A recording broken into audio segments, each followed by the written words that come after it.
जय श्री कृष्ण मेरे प्यारे भक्तों, आप सभी का हमारी दिव्य और पावन यूट्यूब परिवार में हार्दिक स्वागत है।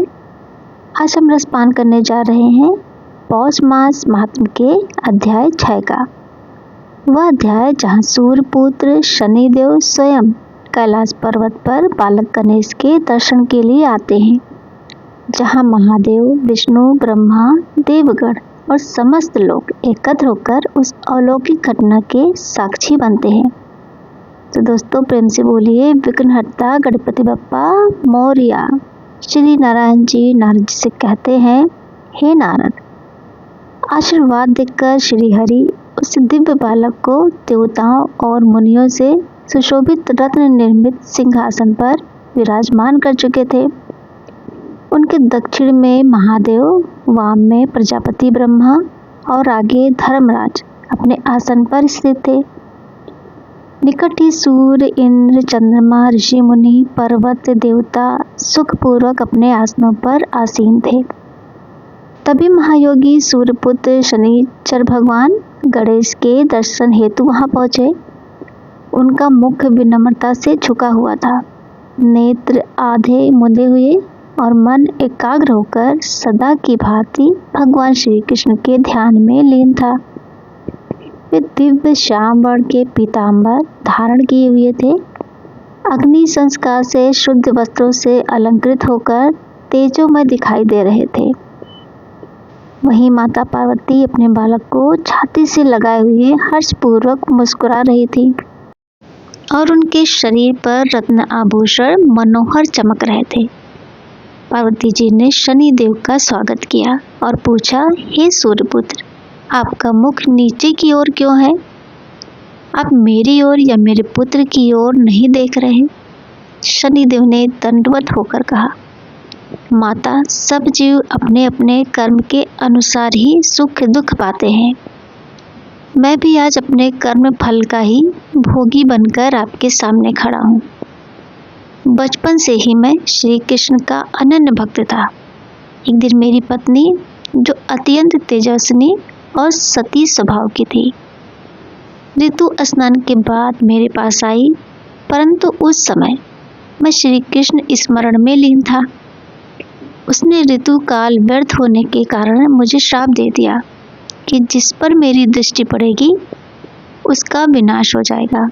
बाद में उसे पश्चाताप हुआ, पर श्राप वापस ना हो सका। इसलिए माता, मैं किसी भी जीव की ओर सीधी दृष्टि नहीं उठाता। पार्वती देवी हंस पड़ी और शनिदेव से कहा, हे शनि, आप निश्चिंत होकर मेरे पुत्र को देखें, मैं आपको अनुमति देती हूँ। शनिदेव दुविधा में पड़ गए, देखें या ना देखें। अंततः धर्म को साक्षी रखकर केवल बाएं नेत्र के कोने से बालक के सिर्फ मुखमंडल की ओर देखा और उसी क्षण शाप प्रभाव से बालक का मस्तक धड़ से पृथक हो गया। ये दृश्य देखकर माता पार्वती मूर्छित होकर भूमि पर गिर पड़ी। कैलाश में मातम छा गया। देव देवी, गंधर्व, सिद्ध सब स्तब्ध रह गए। उसी समय श्री हरि गरुड़ पर आरूढ़ होकर उत्तर दिशा की ओर पुष्पभद्रा नदी के निकट पहुंचे, जहां एक गजमाता अपने बच्चों के साथ सोई थी। अचानक उसके शिशु का सिर काटकर गिर पड़ा और वो रोती बिलखती हुई देवों से प्रार्थना करने लगी। भगवान विष्णु ने शीघ्र ही उस गजमाता को दर्शन दिए, उसके स्तवन से प्रसन्न हुए और उसके दूसरे शिशु का सिर काटकर गणेश बालक के धड़ से जोड़ दिया तथा मृत गजा शिशु को पुनर्जीवित कर दिया। इसके बाद श्री हरि कैलाश वापस आए और पार्वती जी के शिशु को अपनी छाती से लगाया और उसे दिव्य ब्रह्म ज्ञान से पुनः जीवित कर दिया। फिर भगवान विष्णु ने पार्वती को समझाते हुए कहा, माता, ये जगत कर्म के अधीन है और बिना कर्म फल के कोई प्राणी मच्छर से लेकर ब्रह्मा तक किसी भी भोग का अधिकारी नहीं होता। श्री कृष्ण स्वयं कर्म फल के दाता हैं। ये घटना भी एक महान उद्देश्य हेतु हुई है। पार्वती का हृदय शांत हो गया। पार्वती ने परम भक्ति से श्री हरि की स्तुति की और श्री हरि ने अपने कौस्तुभ मणि का आभूषण बालक गणेश के कंठ में डाल दिया। ब्रह्मा ने स्वयं अपना मुकुट, धर्मराज ने रत्न आभूषण, देवियों और देवताओं ने भी अमूल उपहार अर्पित किए। इसके पश्चात शिवजी ने ब्रह्म विद्या, वेद पाठ और दानादि से महोत्सव मनाया और शनिदेव से केवल शुभ दृष्टि रखने का वरदान देते हुए उन्हें शाप शमन का मार्ग दिया। तब भगवान विष्णु ने बालक का नामकरण किया विघ्नेश, गणेश, गजानन, लंबोदर, एकदंत, विनायक।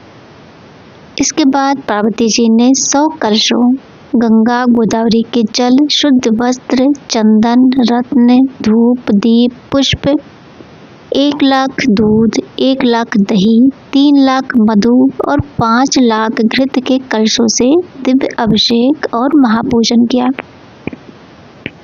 तिल, लड्डू, मोदक, गेहूं के पकवान, मधुपर्क, फल, कस्तूरी, चंदन, पारिजात पुष्प सब अर्पित किए। फिर भगवान गणेश के प्रिय नाम मंत्र का वर्णन करते हुए श्री हरि बोले।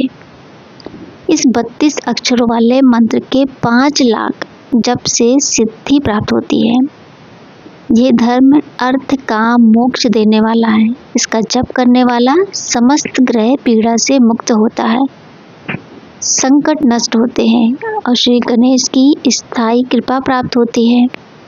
नारद जी ने स्तोत्र और पूजन विधि सुन ली और उन्होंने कहा, हे प्रभु, अब मुझे वह कवच भी सुनने की इच्छा है जो मुझे जन्म मृत्यु से मुक्त कर दे। श्री नारायण बोले, हे नारद, अगले अध्याय में मैं तुम्हें श्री गणेश का दिव्य कवच सुनाऊंगा। तो मेरे प्यारे भक्तों, यदि आपको ये दिव्य कथा हृदय में शांति, भाव और ज्ञान का संचार करती हुई लगी हो तो कृपया से लाइक करें, शेयर करें और हमारे चैनल को जरूर सब्सक्राइब करके हमारे परिवार का हिस्सा बने। आपकी हर एक प्रतिक्रिया हमें और भी अधिक भक्ति रस से भरी कथाएं लाने की प्रेरणा देती है। तो अगले अध्याय में हम सुनेंगे श्री गणेश का दिव्य कवच जो जन्म मृत्यु के भय से रक्षा करता है और हर संकट का विनाश करता है। जय श्री गणेशाय नमः। तो फिर मिलते हैं अगले वीडियो में, तब तक के लिए जय श्री कृष्णा दोस्तों।